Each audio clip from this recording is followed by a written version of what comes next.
Hello, everyone, and welcome to another episode of Broken to Beautifully Blended. I'm Rockford, this is April, and we're here with our oldest daughter, Allison, today. We're going to explore a little bit about what she thinks about our blended family and maybe get a little insight into what she remembers of life before and sort of get to know her a little bit. So, Allison, tell the folks a little bit about yourself. I am 19. Tell them your name. I'm kidding. 19. I'm in cosmetology school. I'll be graduating in August. And I'm a waitress. And then I have a boyfriend that is a little bit older than me that doesn't come around a lot. You wanted to be real.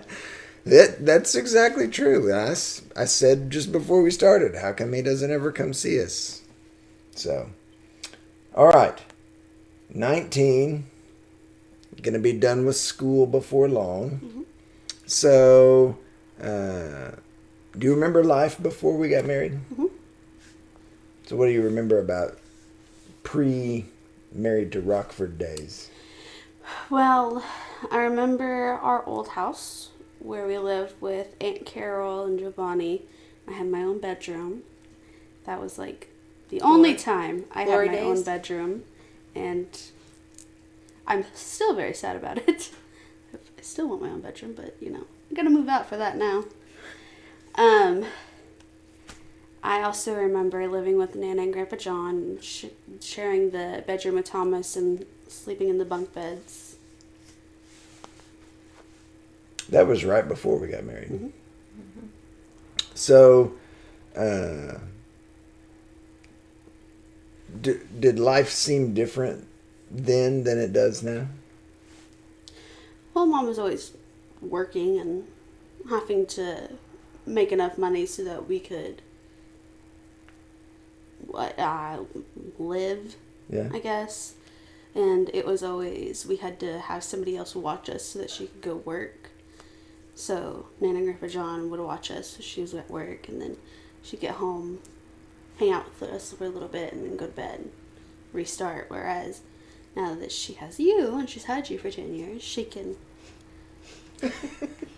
she can work, she can be here, she can actually be part of us growing up instead of somebody else is there. Right. So, what do you have for her, Mom? Ask her a question. Okay, so we have talked on our episode 2 and 3 about our views on what we thought marriage was going to be like. And you have seen my first marriage, and you've seen this marriage. And not just this marriage, but the first 5 years to where it was very rocky, and then the next 5 years to where it was very different. Mm-hmm. Blissful, one might say. Oh, he's a liar. Oh, so what is your thoughts as a young woman about what marriage is going to look like for you? Well, seeing the way that you guys have gone from arguing all the time to arguing only whenever it's something that needs to be said and it needs to be worked on.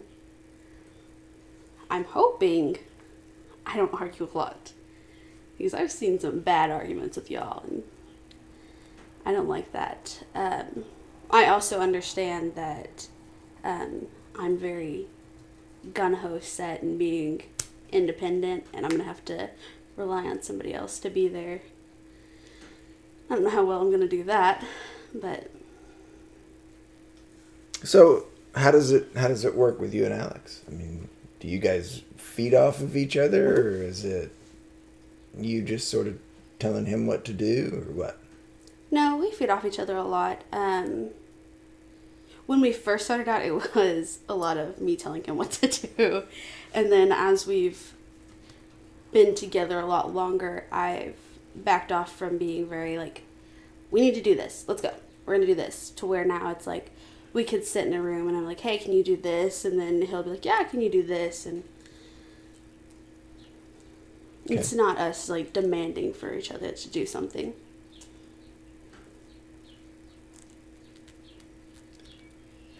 Do we feed off of each other? Most days. Yeah. That's probably a good answer most days. So, the first 5 years, you alluded to the fact that we argued quite a bit, and that could get very intense.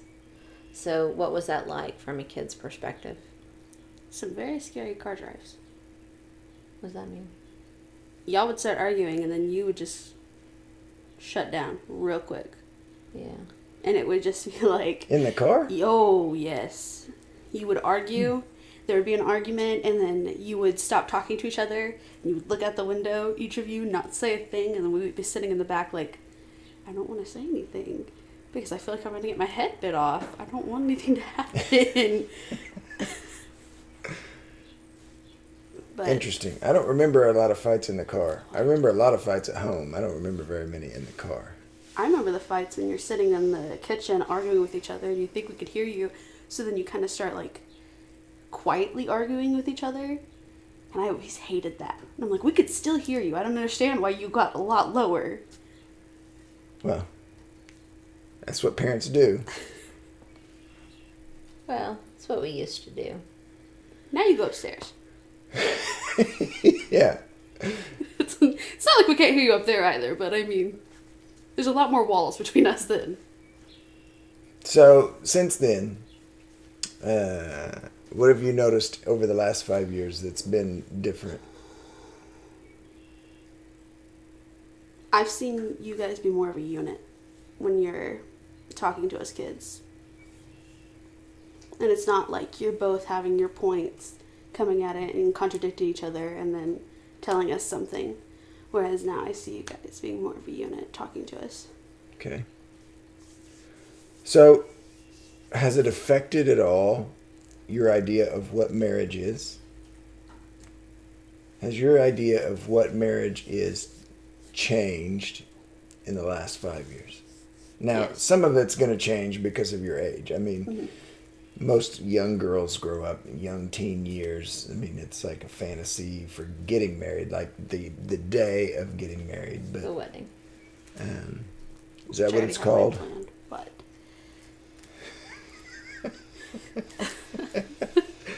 This is why we have a lot of arguments, because I'm a little bit smart aleck at times. yes, it has. Like the first 5 years, I was afraid of marriage because I didn't want to argue with somebody all the time. And I didn't want to constantly be angry at somebody all the time.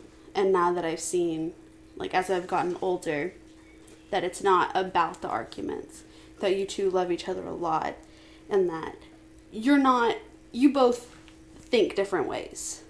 She is very strong-willed, whereas you are very sarcastic. You're also very strong-willed, but yours is like more of like a, I know. I'm playful. Yes. And she has, it's taken She's her a terrifying. long time. She's straight terrifying. She doesn't play. When things are serious, she has no playfulness. I try to break the tension, and she's just like, "Oh, we're doing it my way." And yeah, that was a big source of our argument. I mean, that type of deal of having those attitudes and being so different. There was a huge source of what caused us to argue, because it was like, just relax. And she's like, I'm serious, y'all. I know how serious she was. She's packed up my bedroom like twice whenever she got angry at me. And I was like, really? And then you were over here like, that was kind of harsh. And she was like, nope, it's all gone. Yeah. So, what is marriage? Oh, so my phone's repeat. The unity of two people. Okay, thanks for the text. Well, Billy. I'm saying like two best friends coming together and being together for like the rest of their lives. Okay. Because I honestly don't think that you would have lasted if you didn't become like best friends. Well, maybe. I don't think we would have lasted, period, if God wouldn't have intervened in who we are. We Jesus juked ourselves, as the kids would say. So, tell us a little bit about what it's like being the oldest of 5 blended children. I'm the example of everyone. You're what they call the rough draft. Yes. I'm the guinea pig. Yeah. I get a lot of the... like the phone. I was told no phone until junior year. I get a phone because Jaden's a freshman. And I was like, that's ridiculous. I've gone through almost graduating high school without getting a phone. She's just starting high school. She gets a phone. Is that the criteria that we used? Yes. She got a phone because she was going into high school. I don't remember the exact criteria. And then it changed to 13. Listen, I promise you, from your perspective, I'm certain that is exactly what happened. I'm not saying that that's not, but that's part of being the older one. I'm sure that there are some things that you were held to a different standard than the other kids have been. By the time you get down to Lauren, I mean, you're like, geez, if it would only been that easy. Yes. So do you think that it's made you stronger? Do you think it's made you a little bit more rebellious? How do you think it's affected you? Well, I can tell, like, out whenever I'm in class with people and they're talking about things that I feel like the older sister in the room, because, like, they'll start doing something and I'm like, not a smart idea. You don't want the way that's gonna go. I can promise you, I could tell how this is gonna go, and it's gonna be a bad day happening for all of us if you don't stop. And I can also tell, like, in my friend group, having had 4 other siblings around, I can tell, like, oh man, like, I'm pretty sure I'm more, like, mature than all of you people are, because I'm friends with a lot of people that are the only child, and they don't understand, like, what it was like to, grow up with, like, 4 other, like, friends that you got to actually grow up with. Okay, so let me be clear. You're calling the other 4 children that live in this house friends. Yes. Huh. I tell Reagan a lot of stuff that I would never tell you to. Yeah. I also tell Jane a lot of stuff that I would never tell you to. Thomas, I feel like I get to be, like, the older friend, the older sister a lot too, where I'm like, I saw how this went for me. You don't want to do that. You really don't want to do that. Like the other night, whenever he got left at the ag barn because he was being a butt. Oh, yeah? Yeah, whenever he got in the car, I was like, you messed up, and I can promise you don't want to do it again. And I was like, next time, they're going to leave you here when nobody's here, and it's going to be a lot colder. Yeah. And I was like, I would honestly just stop picking a fight. It's what you're doing, stop picking a fight. Lauren and I don't talk much. Yeah. You guys are very similar. You don't hear what Reagan is saying, really, but she goes, it's because you 2 are the same person. And like any 2 people that are the same, if you say they're the same, it makes them angry. No, I'm not! I don't get angry whenever people tell me that I look like Mom and that we act alike. That's different. That's a different deal. Now, I can remember growing up, my sister and my dad were very similar. And if you ask or said to either of them that they were similar, you gotta be ready to duck, because there was somebody fixing to get punched. So now, talking about being the oldest, every oldest kid sort of has that experience. I mean, that's a normal thing for the oldest child, because there's no manual that tells you how to be a parent. So talk a little bit about the roles of the siblings that you have. So now you have you and Thomas, you came with Mom, and you know each other, you've been around each other your whole lives, and then you take 3 other ones and you stick them in there. How'd that go for you? Jane and I hated each other because it was 2 of the oldest having to work together, and that didn't work very well.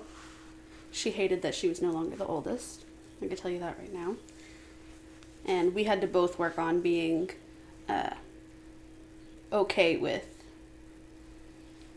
us being the oldest, which took a while because I remember the fights. Didn't you chase her with a knife one time?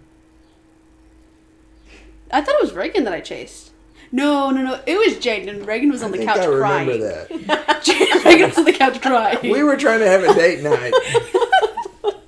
Somehow there was a She tried to choke me. Okay, don't even be like, she chased her with a knife. She choked me, Listen, and Mom came in and yelled at her. She's going to get her chance to speak as to why that came about. But that came about because she was throwing a fit and grabbed a knife. And I was like, don't grab a knife. And I was like, you know what? It was over, over the dinner. You guys were making pizza or something, right? No. I don't remember what it was. But that's one of the things that sticks out to me. But you and Jaden have now shared a room for what, like 4 years, 5 years, something like that? Mm-hmm. And it's a lot different now, right? Yeah. She uses my clothes. I use her clothes. She can use my makeup whenever she wants. She now knows the password to my laptop so she can get on there if she needs to. Pretty sure she knows the passwords to everything so she can get on there if she needs to. Good. So you become friends. Mm-hmm. And there was even a point, 2 years ago, that right after Jaden started driving, that she hit a trash can. Yeah, she hit a trash can, and instead of going up and telling the parents, she came and got me. And we went outside and started to take the light off, the window mirror off. Couldn't figure out how, so we called Papa. He told us how. Got it off. Still didn't go tell the parents. He came, fixed the mirror. Then he ended up telling them.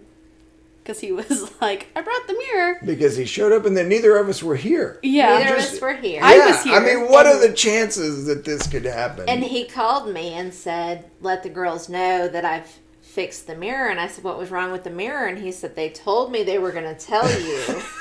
I told Jaden she had to tell you because it was not me that hit the mirror. And I said, well, they did not tell me. So what's going on? And he said, apparently there was a runaway trash can.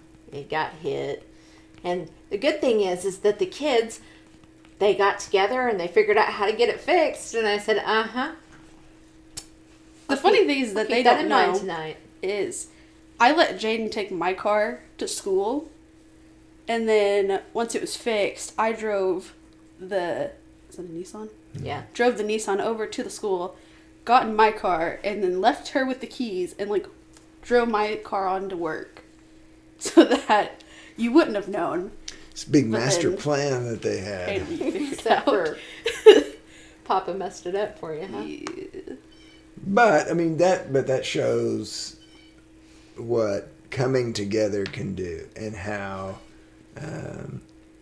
you're able to overcome some of those differences as a blended family. Now there are still to this day,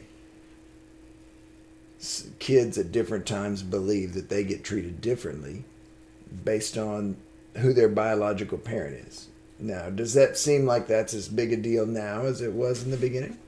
In the beginning, I felt like you were gun-ho, trying to make a point of me. And now I understand, no, it wasn't like he was rooting for me to fail. It was, he just, you didn't have the same expectations that Mom had of me. And now that you've been together as long as you have, you both have the same expectations of me, and I understand that it's not just me and you fighting each other all the time. It's a hard deal. I mean, it's a hard thing to understand that, especially at 9, 10, 11 years old, trying to figure out that this other person has come into your family, and now you're trying to figure out why they're pushing you the way that they are. And I think it would be a very natural response to say, my step-parent is treating me differently because you're just not used to that person. So, do you know I actually don't refer to you as my stepdad anymore? yeah, we've had a little bit of discussion about that. Whenever people ask me about my parents, I'm like, oh yeah, my mom's name is April, my dad's name is Rockford. Yeah. And then they're like, wait, he doesn't look anything like you. And I'm like, well, he would be my stepdad, but I don't call him that. Yeah. Well, I appreciate that. I actually get told that Reagan and I look alike a lot, which is really funny. And I'm like, well, it's interesting. I mean, people, alike. The more time that people spend around each other, they do tend to look alike. Some friends of ours have been married, I don't know, 25, 28 years, something like that. And they look fairly similar. One of their other friends was going, I think they were brother and sister when they were growing up, because the more time you spend with somebody, you sort of begin to look like you, because you're around each other a lot. You dress fairly similarly. I mean, there are certain things that you pick up on, but it's an interesting thing. So, what else, Mom? What else do we want to know about Allison? So you're graduating in August. Mm-hmm. And what is your plan? My plan right now is to get into a salon in Tulsa. I have two that I like. One is called Identity, but it's Identity with a double I because it's run by twin sisters. And then the other one is a Robert Cromian salon that if I get in there, I can work in Tulsa. And then he also has salons in Oklahoma City that are sister salons. So if I wanted to ever move to Oklahoma City, I can move there and work there. And they have two in Oklahoma City. They had two in Tulsa, but they had to shut one down. So there's only one in Tulsa. But the one in Tulsa is run by Robert Cromian's secondhand man. So I want to go there and learn from him. But my plan is to do hair, possibly do facials. I haven't really set my mind on it. I know for sure I do not want to do nails. It grosses me out. Pedicures and all that. No. Is it funny that I used to wanted to be a podiatrist? And now I'm like, don't touch me. Mm-hmm. We did a lot of things this past year, the Christmas and things, knowing that this would probably be the last year that everything was the same as it's always been for Christmas Eve and Christmas and those things. So whenever you think about marriage and those things, and you start to think about all of the different things that we've had to navigate just as a married couple, not even as a blended family, but then you add in the blend as well to where you've got different places that you have to go. So what does that look like for you? Have you even been thinking about that at this point? That this is what my family does and this is what I want to continue to do, or I'm going to start something new? Well, my goal is, since I have been born, since we do Christmas with your side, or Christmas Eve with your side, that's going to stay a thing. That I'm going to continue to do Christmas Eve, and if I end up getting married, he's going to come with me, and we're going to do Christmas Eve with you guys. And then Christmas Day, whenever we do presents, we'll come here, but we're going to have a Christmas out at the house, but I still want to be around you guys. It's not going to be like, deuces.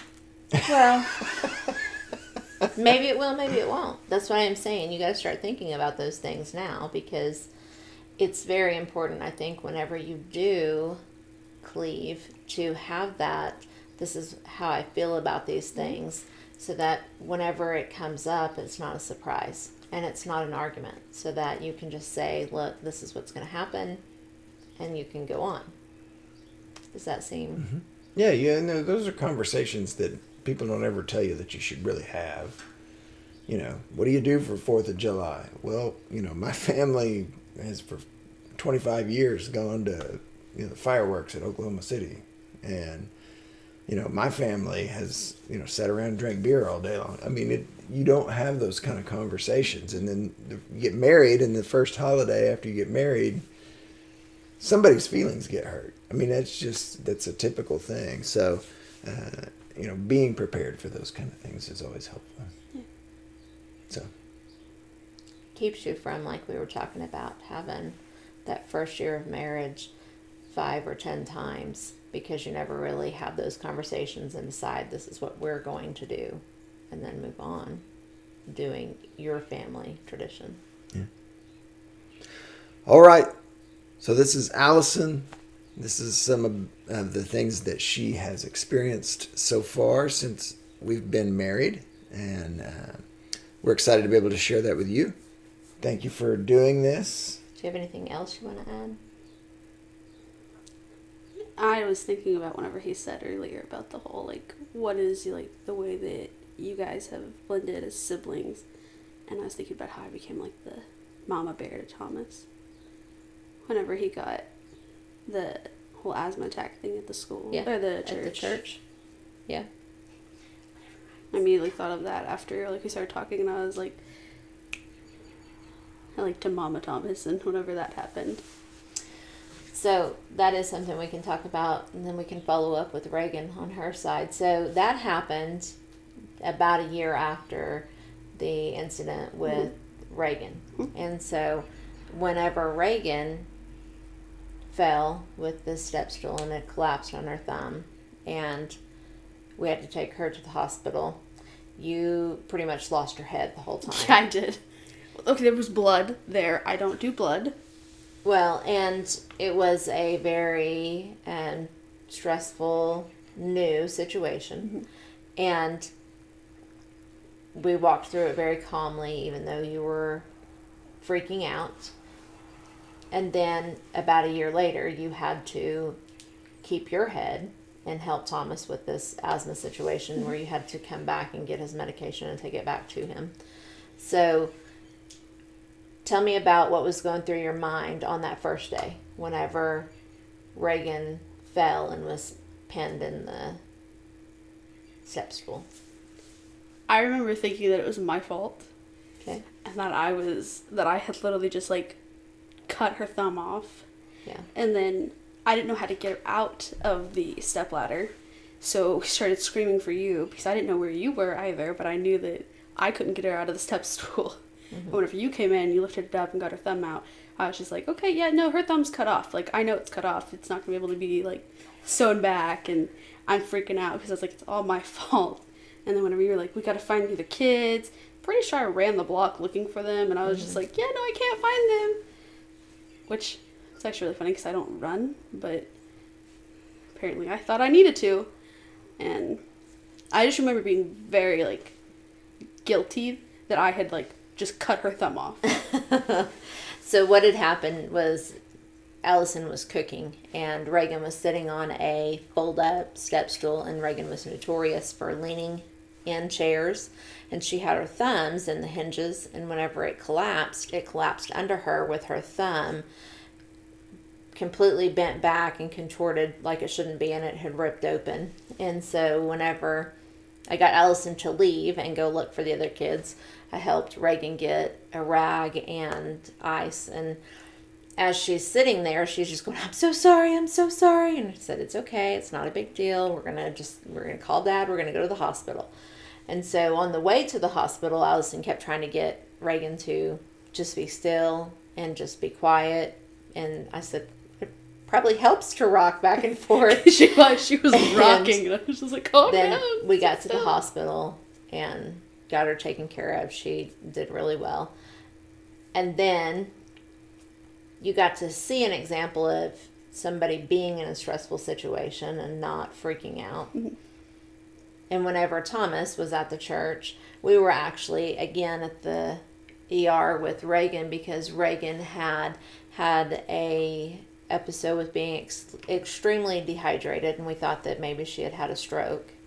And we were there with Reagan, and Allisin called and said Thomas was having an asthma attack. He was exacerbated, and she had to instruct the adults at the church what to do. Because they came and got me at a youth group. They were like, we don't know where Thomas's inhaler is, and he's not breathing right. And I was like, okay, well, you've got to keep him from just sitting still.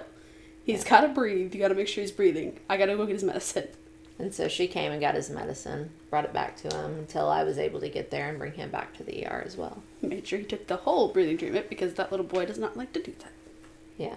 And so a lot of people at the church talked about how calm she was during that. Well, I'm also an asthmatic, so I mean, like, I know how freaked out you get whenever you can't breathe. And with everybody sitting there like, what do we do? How do we help him? It's not helping, because then you're like, you feel like you can't catch your breath even more. Yeah. So, going from 1 year, freaking out because, oh my gosh, this horrible thing has happened, to the next year, being able to assess the situation and respond accordingly.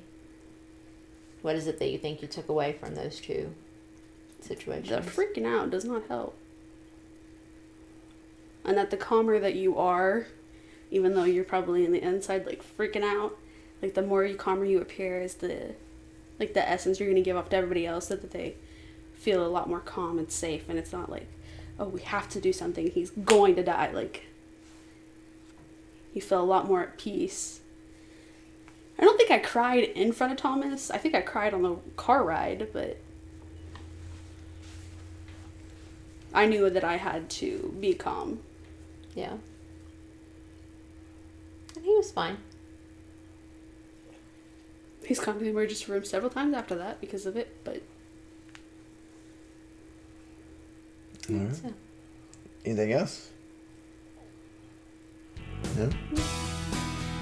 All right.